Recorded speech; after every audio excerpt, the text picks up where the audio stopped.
64 বার রক্ত দিয়েছে, ভাঙড়ের জন্য রেকর্ড করেছে। আমরা ইনার কাছে আশা করব ইনি রক্তদানের সেঞ্চুরি করুক। আশা করবো তো নাকি?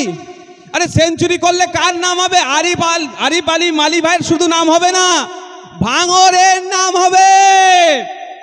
ভাঙড়ের কোনো দাঙ্গাবাজের নাম হবে না, রক্তদাতার নাম হবে। আজকে 65তম হবে তো ইনশাআল্লাহ। আজকে 64 ছিল, আজকে 65 করবে।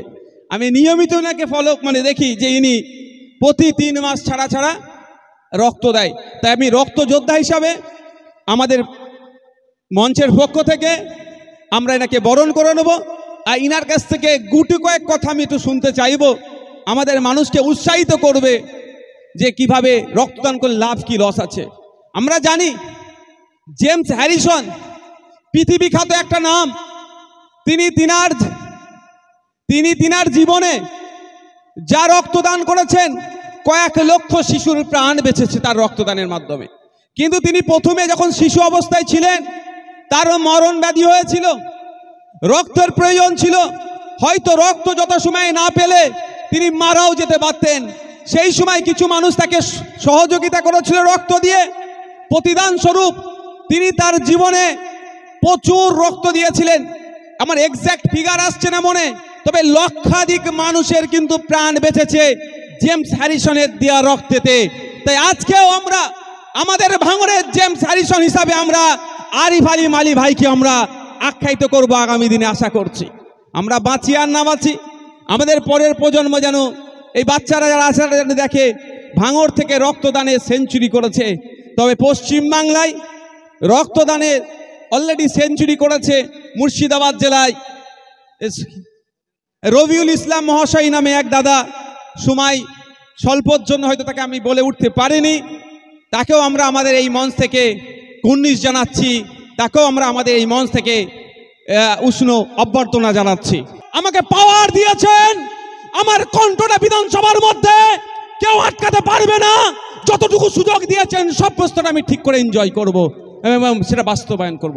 2026-এ কে বাঁচবে কে মরবে কোনো গ্যারান্টি আছে? আবার তো বাংলাদেশ হুমকি দিচ্ছে, আমি তো বিশাল ভয় পেয়ে গেছি ভাই, কলকাতা নাকি দখল করে নেবে। এই নাটক হচ্ছে নাকি? বাংলাদেশে যা আর্মি আছে আমাদের রাজ্যে সিভিক ভলেন্টিয়ারের সমান। আর আমাদের দিক থেকে আবার কে বলে চট্টগ্রাম দখল করে নেব। এগুলো হচ্ছে কোনো রাজ্য কেউ দখল, কোনো দেশ কেউ দখল করবে না ভাই। আপনার মস্তিষ্ককে দখল করে এরা ক্ষমতার মসনদে থাকতে চায়। স্বনামধন্য বিধায়ক তিনি, আমি এক্স্যাক্ট লোকেশনটা এখন বলছি না, শুধু আমি একটা ল্যান্ডমার্ক বলে দিচ্ছি। কুয়েস্ট মল জানেন পাকসার কাছে? জানেন তো? কুয়েস্ট মলের কাছে প্রায় 400 থেকে 500 কোটি টাকার ওয়াকফ সম্পত্তি দখল করে রেখে দিয়েছে। হাওড়া জেলার বিধায়ক ইমদাদ আলী রোতে প্রায় 12 কাঠা জায়গা দখল করে রেখেছে, যেখানে 1 কাঠার দাম 2 কোটি টাকার ঊর্ধ্বে, সেটাও ওয়াকফ সম্পত্তি দখল করে রেখেছে। পার্ক স্ট্রিটে 1 কাঠার দাম প্রায় 4 থেকে 5 কোটি টাকা, সেখানে 12 কাঠার উপরে জায়গা দখল করে রেখেছে। এ ধরনের প্রচুর আছে, এইগুলো রাজ্য সরকার উদ্ধার করতে পারছে না। শুধুমাত্র আপনার পাশে আছি, আপনার ভোটটা দরকার। আর যেগুলো লুটপাট করে খাচ্ছি আমাদের হাত থেকে না বেরিয়ে যায়, সেই জন্য রাজ্য সরকার ওই ছেলে ভোলানোর একটা প্রতিবাদ করছে। আমরা দেখেছিলাম সিএএর সময় যখন নাকি দেশের মুসলমানদেরকে নাগরিকত্ব কেড়ে নিয়ে দেশ থেকে তাড়িয়ে দেবে, মুসলমানরা চিন্তিত ছিল। সেই সময় ক্যাকা ছিছি করে আপনার আমার বোন পেতে চেয়েছিল, কিন্তু যখন ভোটাভুটি হচ্ছিল পার্লামেন্টে, আমরা কি দেখেছিলাম? পেছনের দরজা দিয়ে পালিয়েছিল। এই যে ওয়াকফ বিল, এই ওয়াকফ সংশোধনী নিয়ে আপনারা লক্ষ্য রাখুন। আমি তো ব্যাপকভাবে লক্ষ্য রাখছি। আমি দেখব ভোটাভুটির সময়ে এই রাজ্য থেকে তৃণমূলের 29টা এমপির মধ্যে কজন উপস্থিত আছে আর কজন ভোট না দিয়ে পালাচ্ছে। যদি দেখেছি ভোটাভুটিতে অংশগ্রহণ না করে বিজেপিকে সুবিধা করে দিয়েছে, তাহলে তাদেরকে আমরা ঘর থেকে আর বার হতে দেবো না। বাড়ির সামনে গিয়ে বসে থেকে তাদের জবাব নেবো তাদের কাছ থেকে। কারণ মুসলমানকে বিজেপির ভয় দেখিয়ে ভাই আপনি ভোটটা নিয়েছেন, আমি বিজেপির ভয় দেখিয়ে ভোট নিইনি। আমি আপনাদের বলেছি, আপনি যদি আমাকে ভোটে জেতান, আপনার অধিকারের কথাটা আমি ওখানে তুলবো আইনসভার মধ্যে, যেখানে আইন তৈরি হয়। আপনি আমাকে জিতিয়েছেন, আইনসভার মধ্যে গিয়ে চিৎকার করছি, আগে করেছি, এখনো করছি, আগামীতেও করব। এখানের জনগণ যে আছে তার অনুপাতে শিক্ষা প্রতিষ্ঠান নাই। ভাঙড়ের মেয়েদের জন্য একটা মহিলা ডিগ্রি কলেজের আওয়াজ আমি তুলেছি। আমার দায়িত্ব এখানকার মানুষের চাওয়া পাওয়াটা ওখানে পৌঁছে দেওয়া। যিনি শাসক গোষ্ঠীতে যারা আছে তাদের কাজ হচ্ছে এটাকে বাস্তবায়ন করা। আমি আওয়াজ তুলেছি সোনপুরের এই কাঠের ব্রিজের জন্য, আমি আওয়াজ তুলেছি বড়ালির কাঠের ব্রিজের জন্য, ওটাকে আপনার কংক্রিটের ব্রিজ করতে হবে। আমি আওয়াজ তুলেছি আপনার চণ্ডীপুরের ওই ব্রিজের জন্য যেটা কাঠের ব্রিজ আছে। আমি আমাদের এই ভাঙড় বিধানসভার যে সমস্ত কাঠের ব্রিজগুলো আছে, যে সমস্ত কংক্রিটের ব্রিজগুলো দুর্বল হয়ে যাচ্ছে, ওগুলোকে সংস্কারের আওয়াজ তুলেছি। আপনাদের সমস্যাটা আমি ওখানে তুলে ধরেছি। আপনারা কৃষি প্রধান এলাকার মানুষ, আপনারা বলেন উৎপাদিত ফসলের দাম আপনারা পাচ্ছেন না। আপনার উৎপাদিত ফসলের দাম দুটো তিনটে কারণের মধ্যে একটা কারণ হচ্ছে দালাল ভুইফোর, আর একটা হচ্ছে স্টোরেজের জায়গা নাই, সংরক্ষণ করে রাখতে পারছেন না। আমরা জানি পাওয়ার গ্রিডকে কেন্দ্র করে ওখানকার মানুষদের জোর সাথে সরকারের একটা বচসা হয়।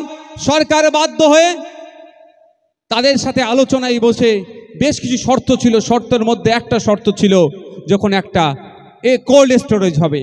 দুর্ভাগ্যের বিষয়, আমি 2021 বিধানসভায় গিয়ে তখন আওয়াজ তুলেছিলাম, মাঝে মধ্যেই আওয়াজ তুলি, শুধু হচ্ছে করছে। আমি অনুরোধ করবো এটুকুই, ওই কোল্ড স্টোরেজ হওয়ার পিছনে যাদের ভূমিকা আছেন, করার পিছনে যারা তদারকি করছেন, তাদেরকে বলবে এবং সরকারকে বলবো অবিলম্বে ওখানে কোল্ড স্টোরটা তৈরি করা হোক। ফলে এখানকার মানুষরা প্রয়োজনে তাদের সবজিকে, প্রয়োজনে তাদের উৎপাদিত ফসলকে তারা সংরক্ষণ করবে এবং যখন দাম পাবে সেটা মার্কেটে বিক্রি করবে। আজকে মাঠের ফসল মাটি নষ্ট হচ্ছে এই খালগুলো সংস্কারের অভাবের জন্য। মাঝরাইট গ্রামের মধ্য দিয়ে গিয়েছে, ওটা চণ্ডীহাটের ওপর দিয়ে চলে গিয়েছে। সংস্কারের অভাবের জন্য ওখানকার যথা সময়ে তারা চাষ করতে পারে না। অল্প বৃষ্টিতে মাঠে পানি জমে যায়, ফসল নষ্ট হচ্ছে। যখন ফসল তুলে বাজারে বিক্রি করার সময় তখন মাঠে পানি জমে থাকে। ওই খাল সংস্কার সহ যে কটা খাল আছে সংস্কারের কথা বলেছি, প্রচুর কথা বলেছি। দুর্ভাগ্যের বিষয়, আমাকে এখন বলতে হতো না যদি বিধানসভা টিভিটা থাকতো। তাই আমি আপনাদের আবারও বলছি, আপনারা জনগণ, আপনাদেরকে চিৎকার করতে হবে যে আমাদের ভোটে নির্বাচিত জনপ্রতিনিধি বিধানসভার মধ্যে গিয়ে চুপচাপ বসে আছে না আমাদের হয়ে গলা ফাটাচ্ছে, আমাদের অভাব অভিযোগের কথা সেখানে তুলে ধরছে। আমরাও সেটা দেখতে চাই, আমাদের দেখার ব্যবস্থা করতে হবে।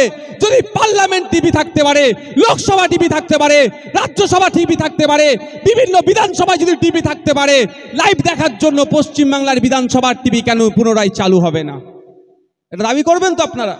আপনাকে জানতে হবে শুধু নওশাদ সিদ্দিকী নয়, আর বাকি 293 জন কি করছে ওর মধ্যে।